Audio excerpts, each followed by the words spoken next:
and I just kept sinking under the water due to the weight.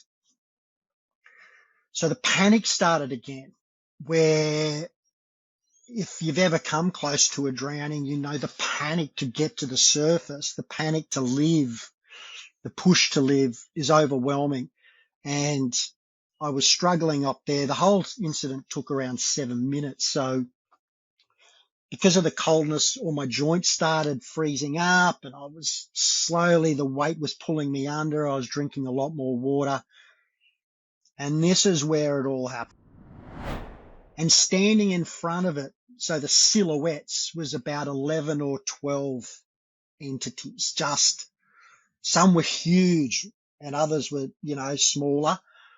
And they were just standing there almost with hands out or just relaxed.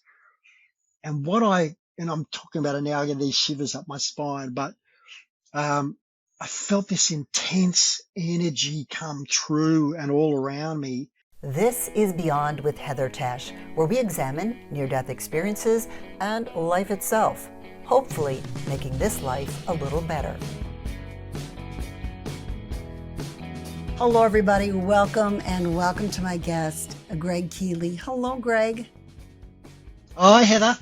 I am so happy to have you here. I love interviewing people from Australia because a large part of my audience actually comes from the land down under. Oh, that's risky. Yes. Well, they're all wonderful, and I'm so thrilled to have you so you can share your story. You've got a really interesting story, and especially how your near-death experience happened, because you were an elite diver with the Australian Navy, and you were doing an exercise, and that led to a drowning and a couple of near-death experiences. So if you just want to take us into those and share your story.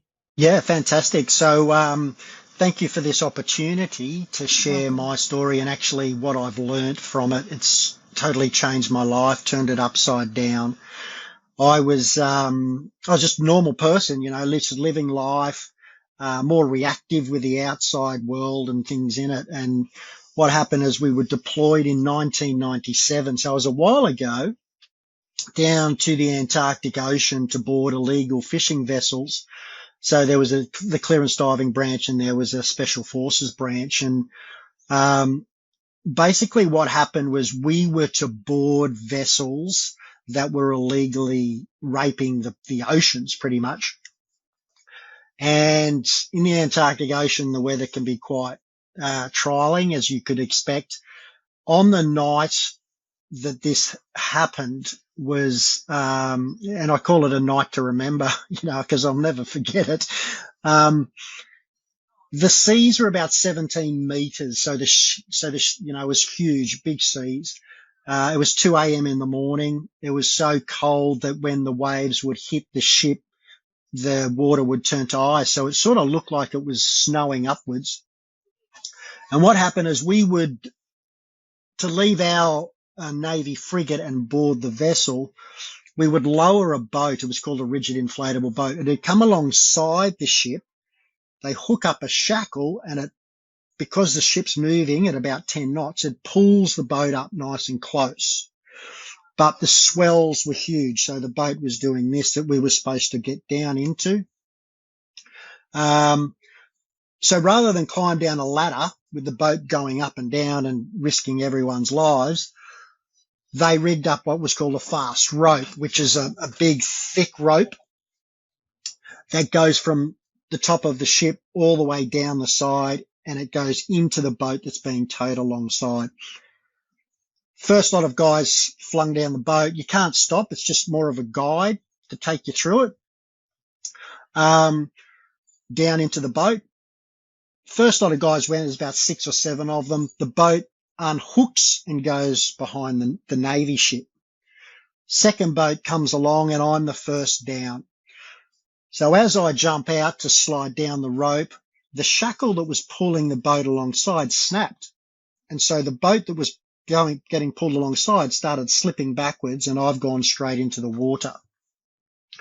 So we were wearing big snowsuits, snow boots, backpacks, sledgehammers, weapons, everything to board these ships. So I was pretty heavy. and I was dragged along the side of the ship in this weather. And obviously my hands were letting go, of the rope. And I ended up slipping downwards into the water. And remember, it was so cold. I sucked in a lot of water, popped up at the surface, and the ship was sailing along past me. So I remember looking up and seeing the massive grey wall of the hull as it was going along. And I was struggling to stay on the surface. And I looked down to the left, and there was the churning of the propellers. So the panic entered my mind, my whole body actually. It was just panic of, I'm going to get chopped up here. And sure enough, as I went through, got sucked under the ship and went through the propellers. I was in blackness there because the water, it was nighttime and it was very, very cold, and the panic was overwhelming. So I was thrashing out, fighting, trying to fight my way out of wherever I was. My right leg hit the bottom of the hull, and I pushed out and popped out the back behind the ship. And I remember the relief as I saw the ship sailing off in the Antarctic Ocean because I wasn't chopped up. But then that brought on another problem. I was there in the middle of nowhere, massive seas, and we had a life jacket, a Special Forces life jacket on, but it was torn. It had torn during that, whatever had happened. And so I was just struggling to fight my way and stay on top of the surface. I still had communications on, and so I could hear the guys in the other boats trying to find me. And they saw me. The first one saw me, which was just, a gift in itself. They came down to save me, pick me up. However, the seas were so big, they were sort of out of control, and they ran over my head, pushed me down, and I struggled back up to the surface again. Same thing happened with the boat I was supposed to get into. So I was swimming around, trying to stay above the water. They've come in from the other side and smacked me. I had on a thin little helmet, like a skateboarder's sort of helmet, Pro-Tech helmet. Kept pushing me down under the water.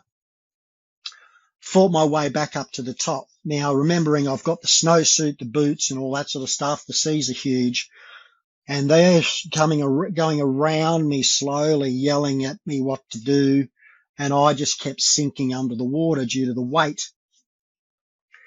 So the panic started again, where if you've ever come close to a drowning, the panic to get to the surface, the panic to live, the push to live is overwhelming. And I was struggling up there. The whole incident took around 7 minutes. So because of the coldness, all my joints started freezing up, and I was the weight was pulling me under. I was drinking a lot more water. And this is where it all happened. So it seemed like this whole event took months. That's how time just stopped.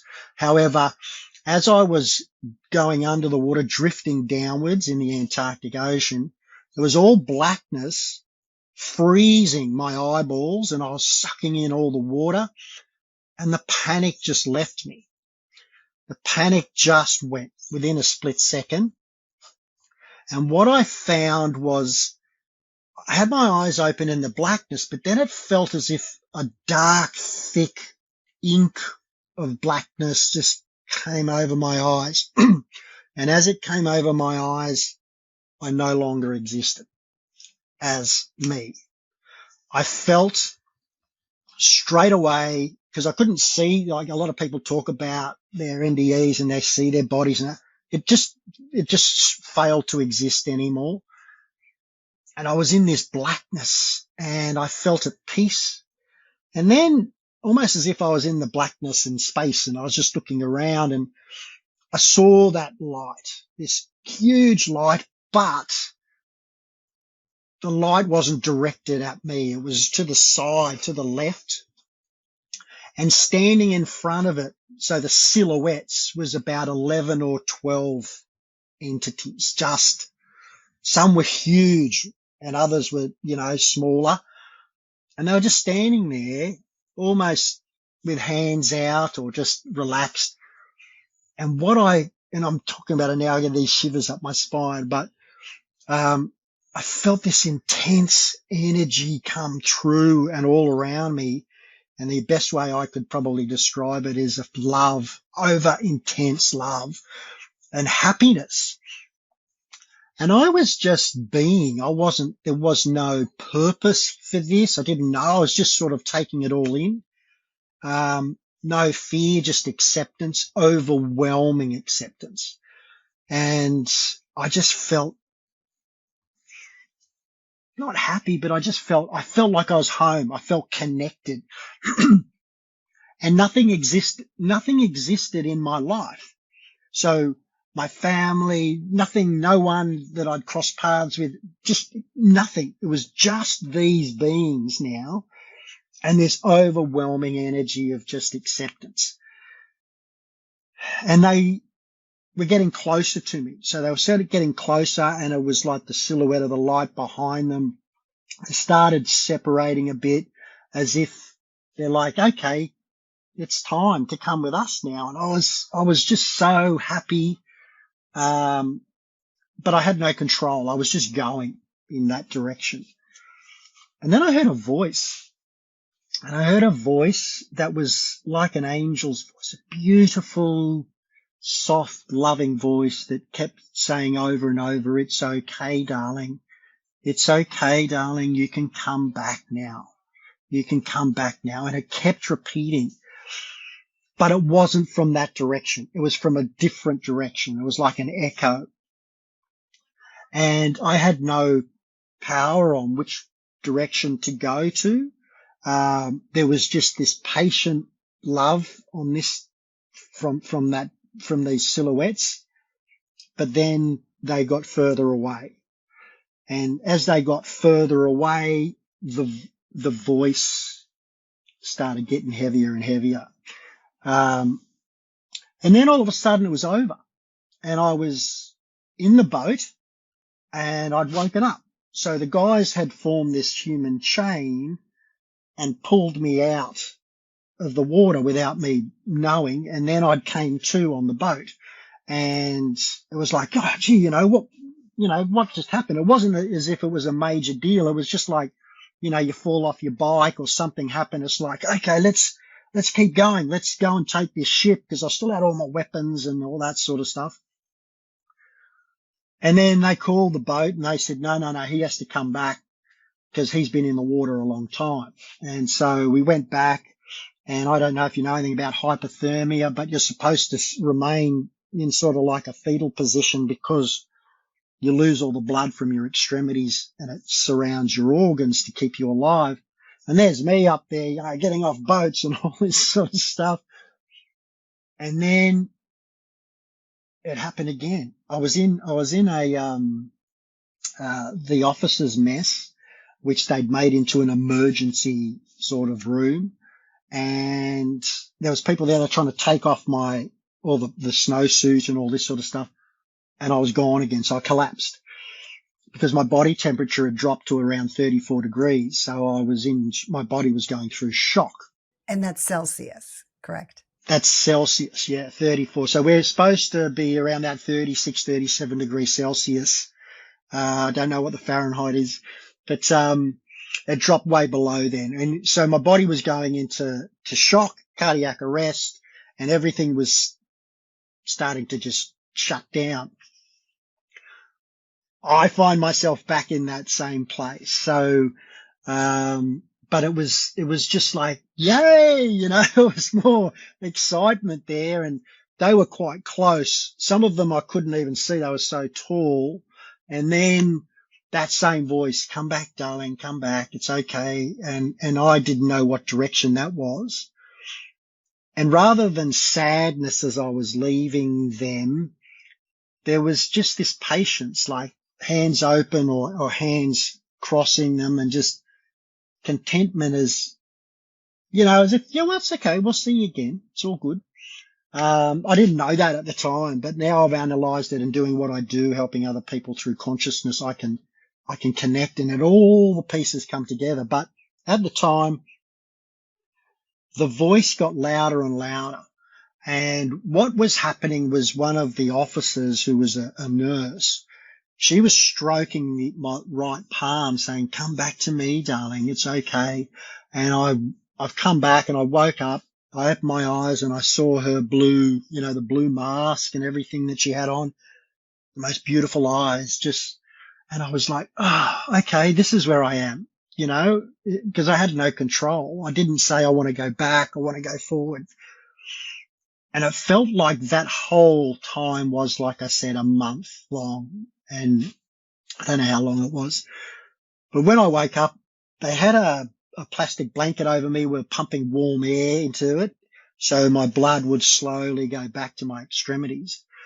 And then after that happened, quite a long time, like 4 to 5 hours or so, I went back to my rack, which is on the ship, and we had boarding parties again. So off we go. And this time we went by helicopter and down the rope. And that I nearly went in the ocean again there. It's a different story, but something was trying to lure me back to that side, but I locked off on the rope and I ended up getting over and the mission was a success.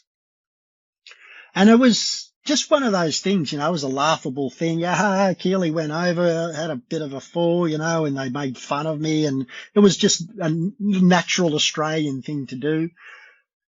Until about 7 years later, and this was strange because what was happening was I was driving into a car park underground, and it was dark, and I got the ticket for my car to go and park it, and all out of nowhere, the same feeling came, like this thick blackness over my eyes, as if I was passing over again.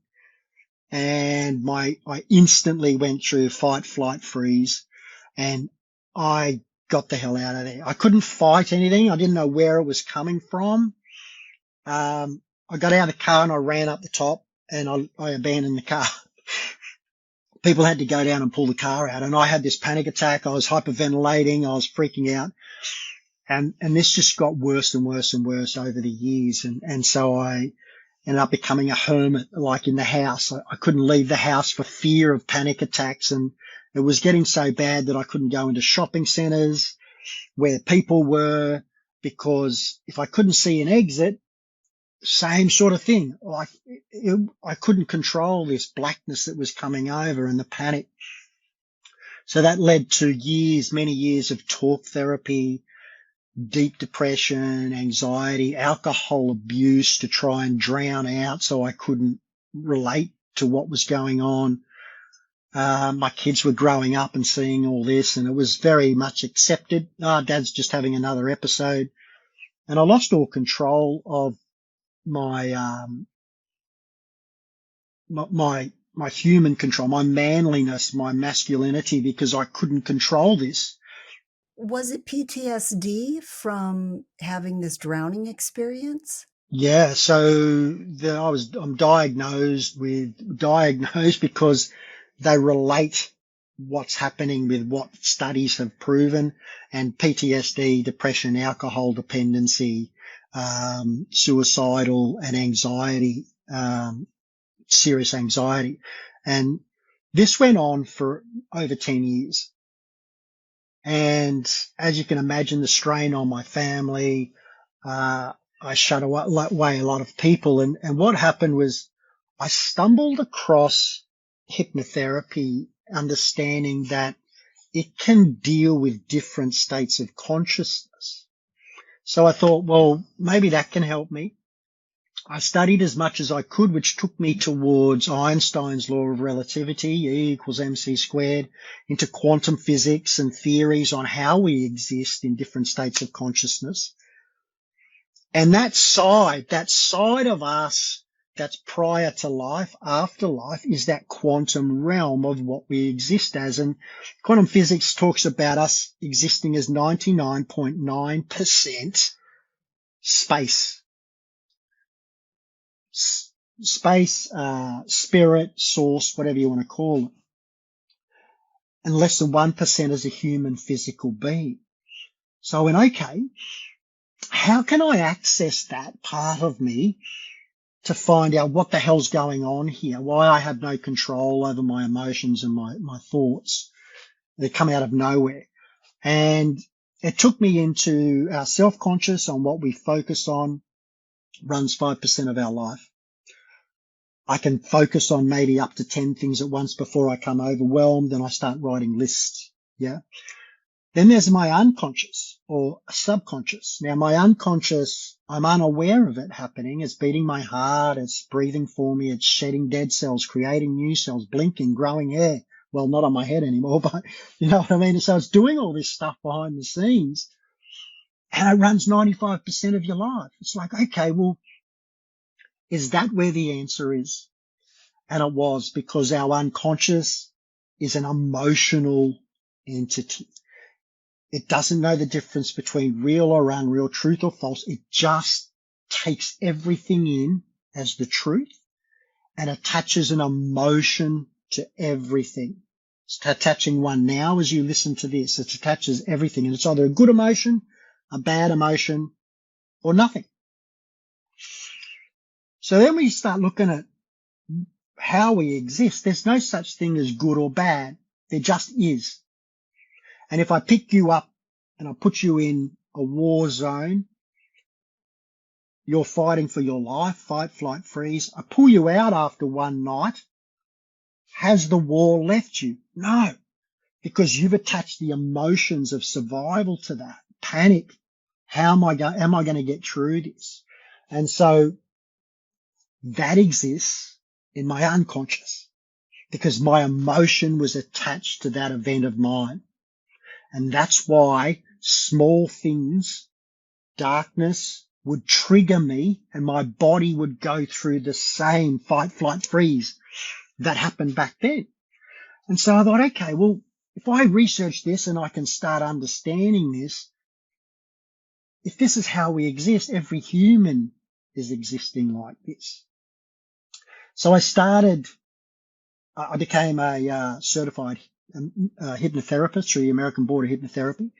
And I use trance to guide people to connect to their higher states of consciousness to release emotions from past events that traumatically still impact them today.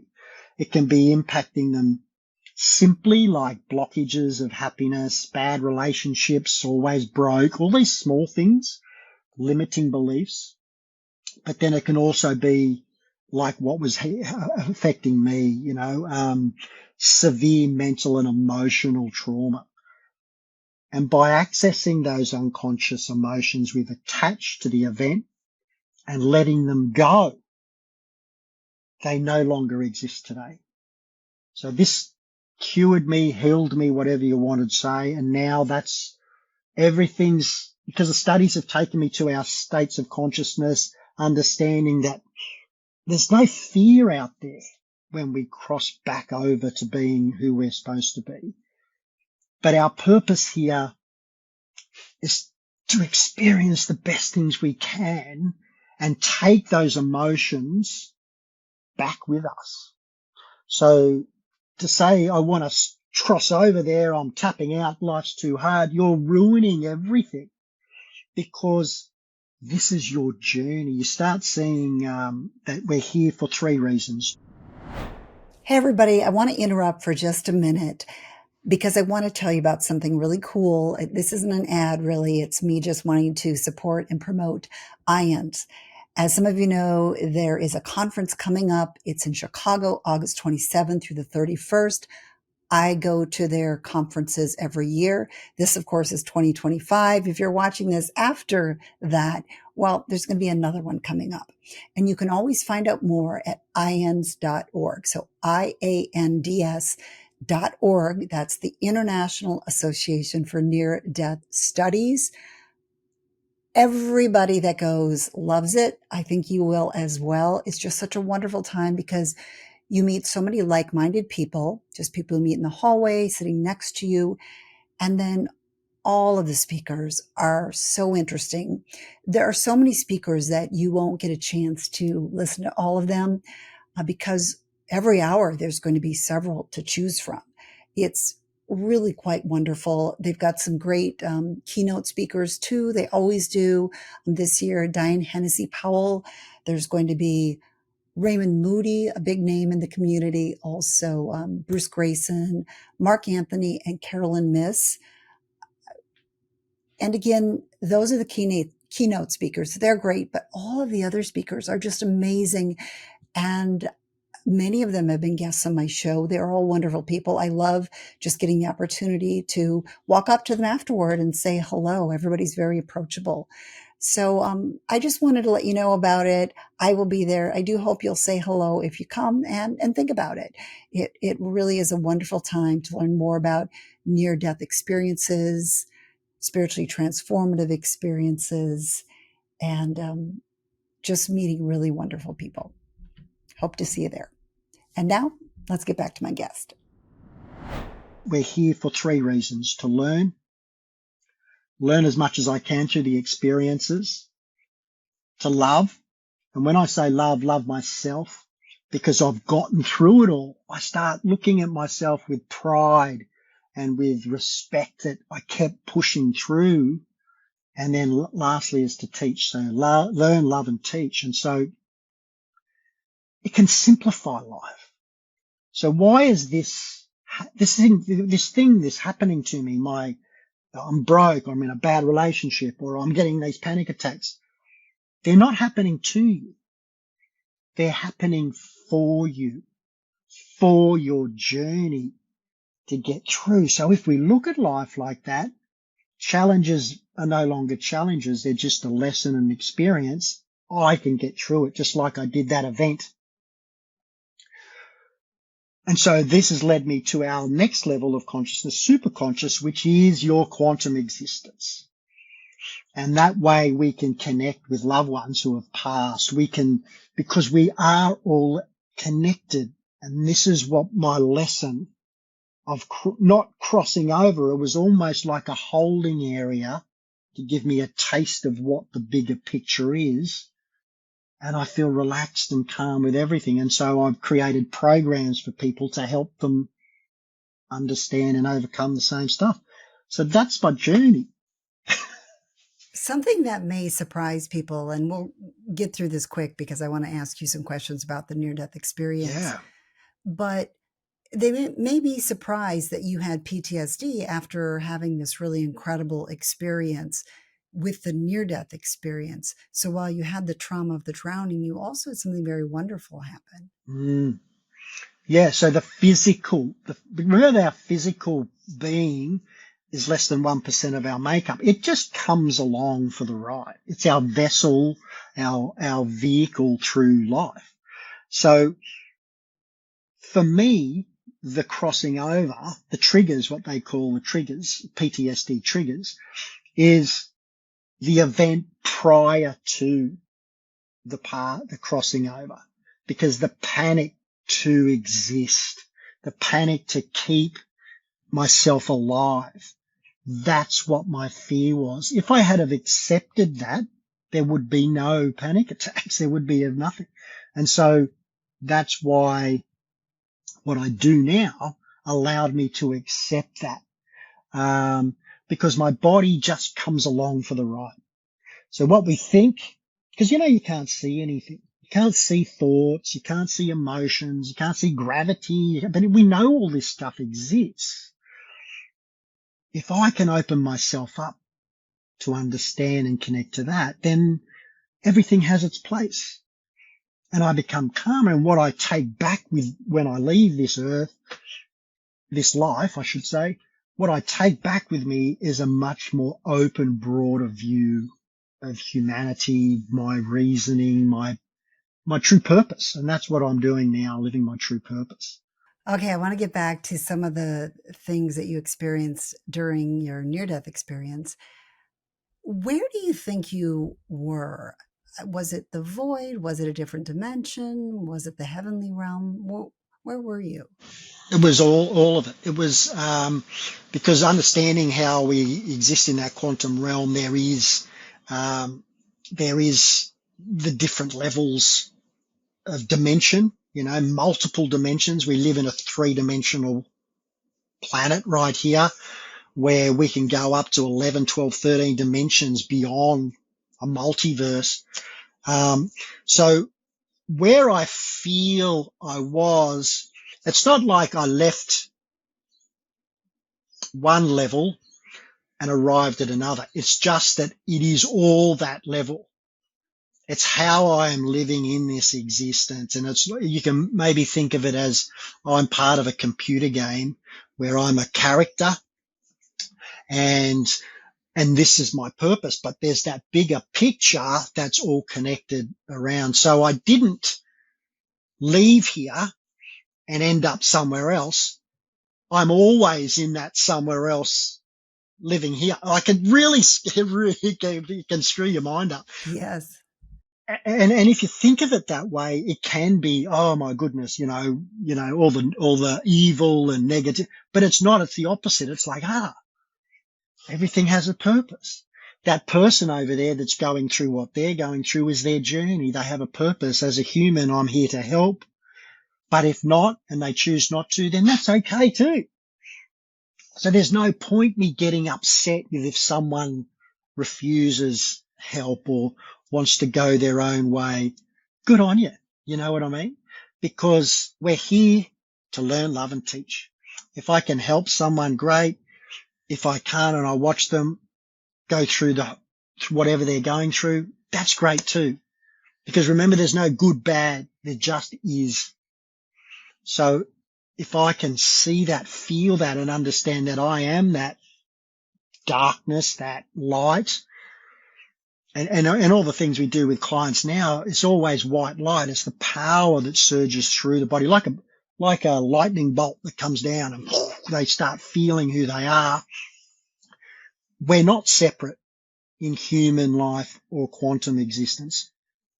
The human life is just for the experience, coming along for the ride. Is that so I didn't feel like I was in a holding pattern or a midway to somewhere. It was like I was everything and I still am. It's just where I'm focusing on now. I'm focusing on this. Let's talk about the beings that you were with. Yes. It's really interesting because you described some as really big and others. Who were these beings, and share anything else that you can about them?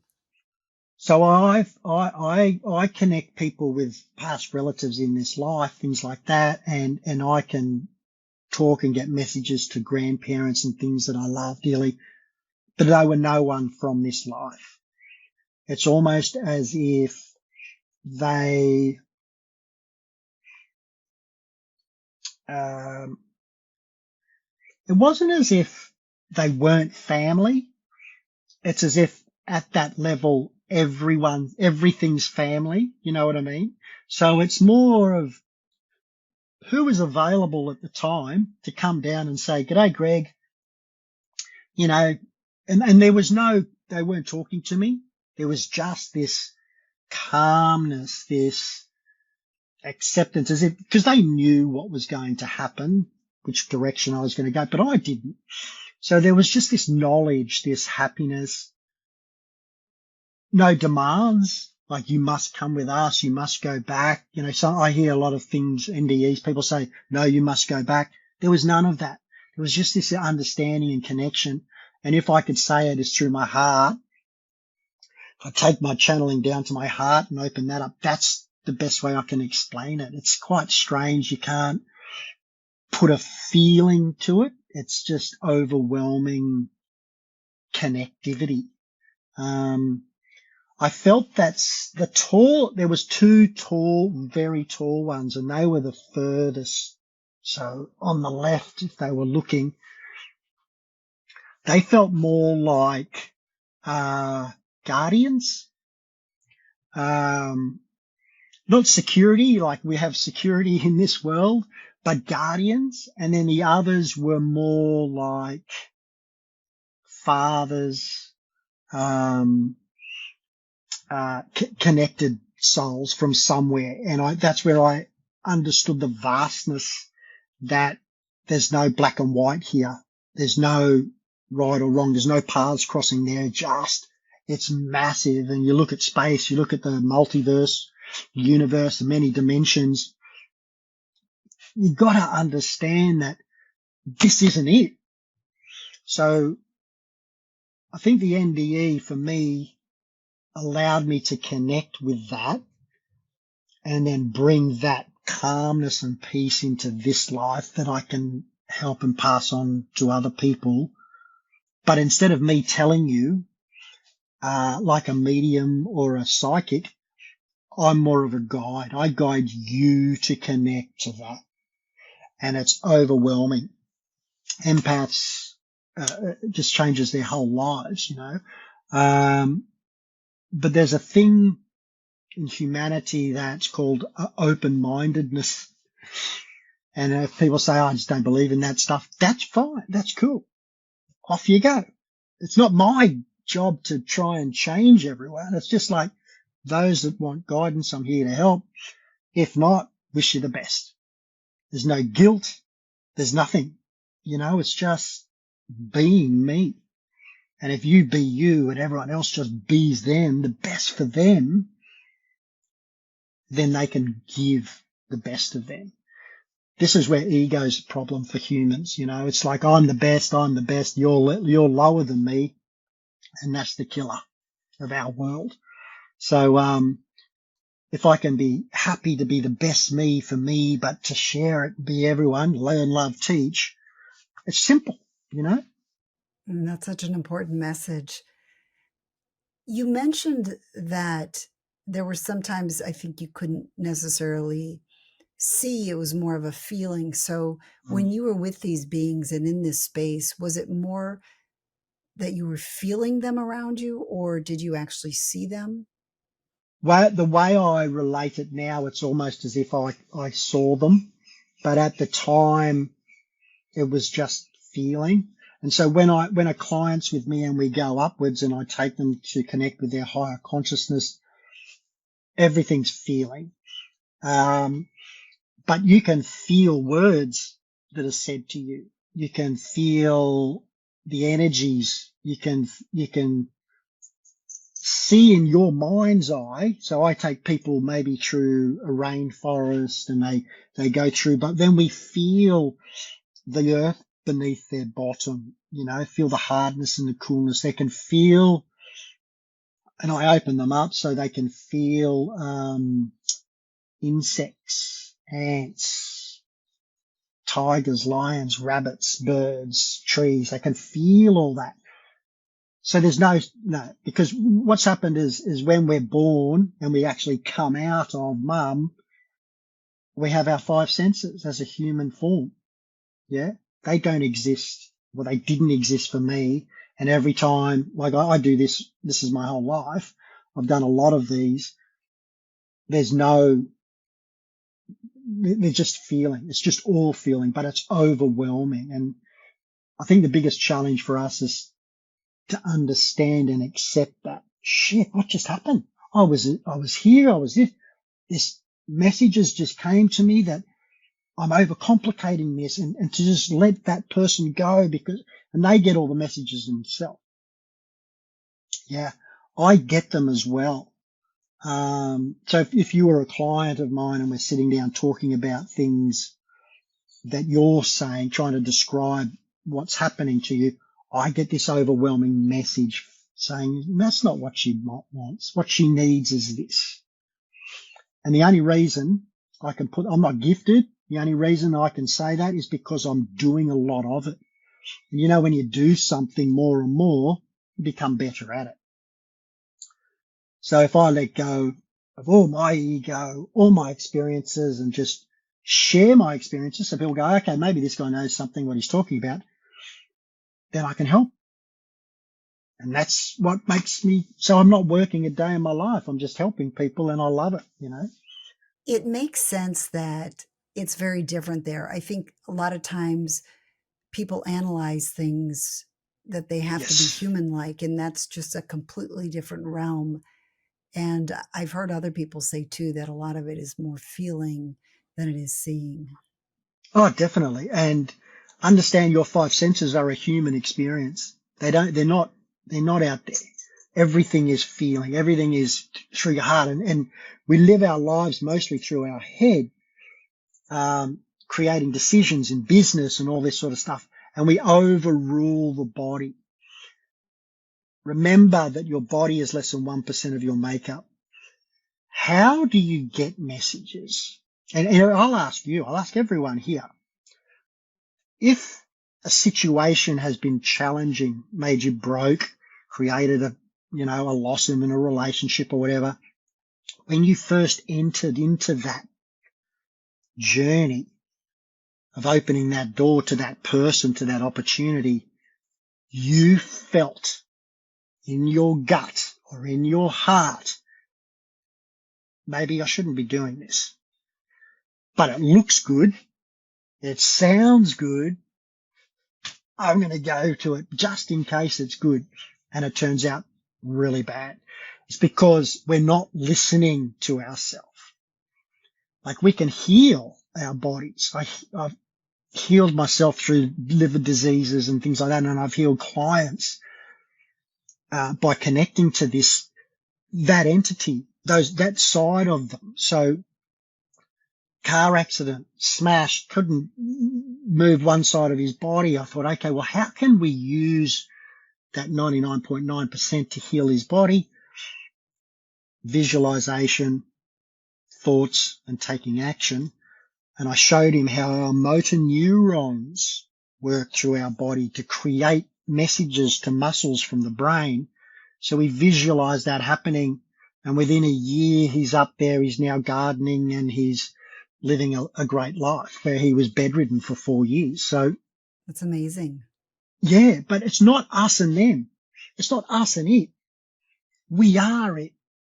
Just open ourselves up to say, okay, what else can I come up with that I'm going to really enjoy and love and feel it? And this is why meditation's so good for people, because they get rid of the world, that what they're focusing on, they're self-conscious, and they open themselves up to their unconscious, and they get these messages. So people say, well, Greg, help me with my business. What can I do here? And okay, so what I want you to do, we do a couple of sessions so you know how to connect. And I want you to go and sit on the beach or under a tree with nature and do that. No, but how's that going to help me with my financial? I just do that, go and do that, because you'll get all the answers you want once you let this go, just not get involved. The answers that come to you are overwhelming, and they're always 100% correct for you. And if you look at life like that, then we understand that it's not just me. It's not me and spirits, me and death, life and death. It is all one. This is just the experience. It takes a lot of pressure off me, takes a lot of pressure off what I expect from others. And all my clients, they become unbothered. So it's like we're little children skipping along, not ignorant, but skipping along. Everyone's on their own path. Those that want help, I'm here to help. Those that don't, that's okay. See how simple it can become? But it's a big journey to get to there. For It sure me, is. I had to go through that, but most of my clients haven't had to. It's just understanding and connecting. So if anyone's watching this and saying this is crap, or sorry, excuse my words, this is nonsense, then just open yourself up to do a bit of research, and you'll see how amazing this sort of experience in life can be. Absolutely. And I think a lot of us don't put the time into it, and we all want instant gratification, but through practices of meditation and some of the work you do, I think we can make some huge strides. Yeah. And so just simply what you just said is shifting my perspective of it's me against the world. And this is the coaching industry really needs a lot to learn about this stuff. Because I paid a lot of money for coaches in my time and they pushed all the important things aside, especially business success and business. Everyone else suffered, even me, healthily wise and stuff. But just that simple understanding of what you said can shift. If they open their minds up to that, can shift an entire life for their future. Maybe I don't know it all. Maybe there is something and I just open myself up to that. And today I'm going to get out there and I just say, and open myself up to that, knowing that life and death, same thing. It's just a different existence, physical, non-physical, less than 1% of my makeup. What happens? Take a different route to work. You'll see different things.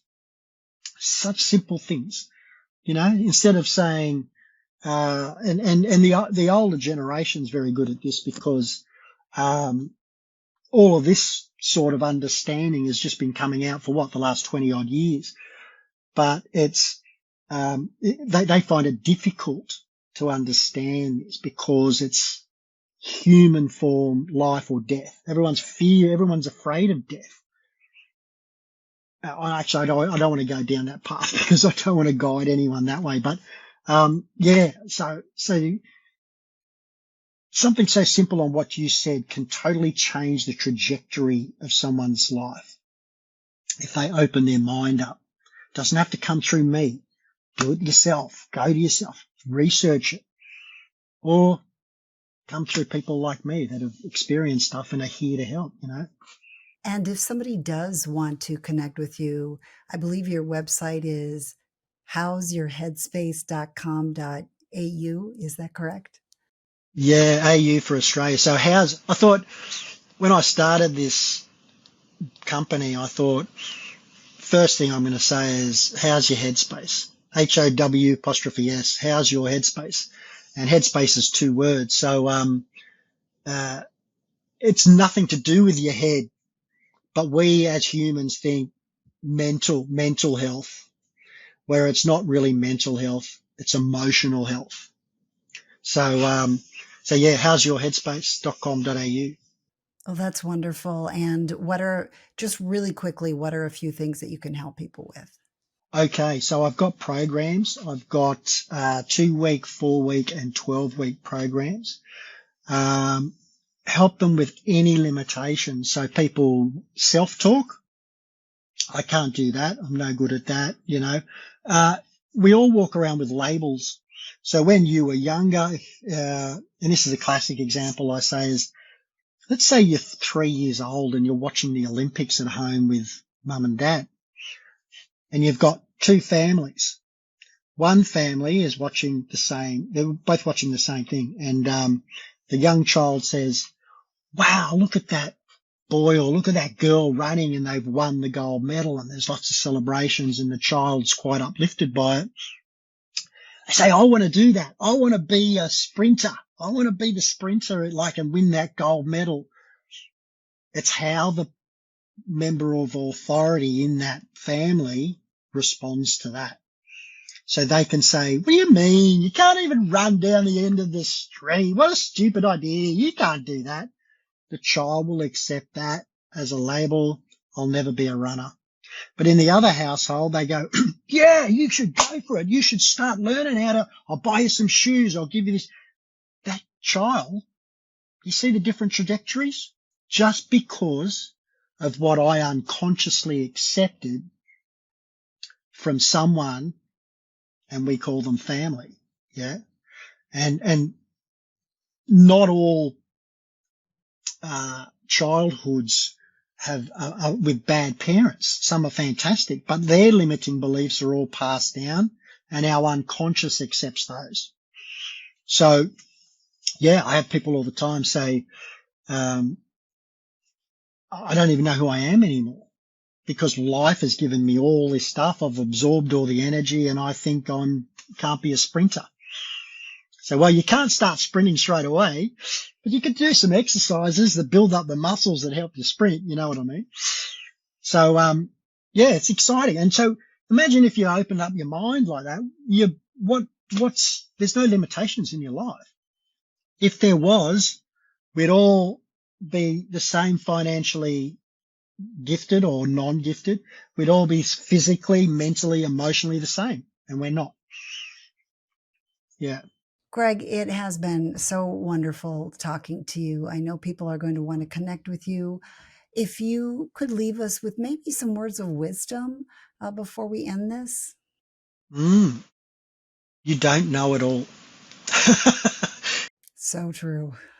No. So open your heart and say, what do I really want? Because most people don't know that either. You know, what do you want? Oh, I don't know.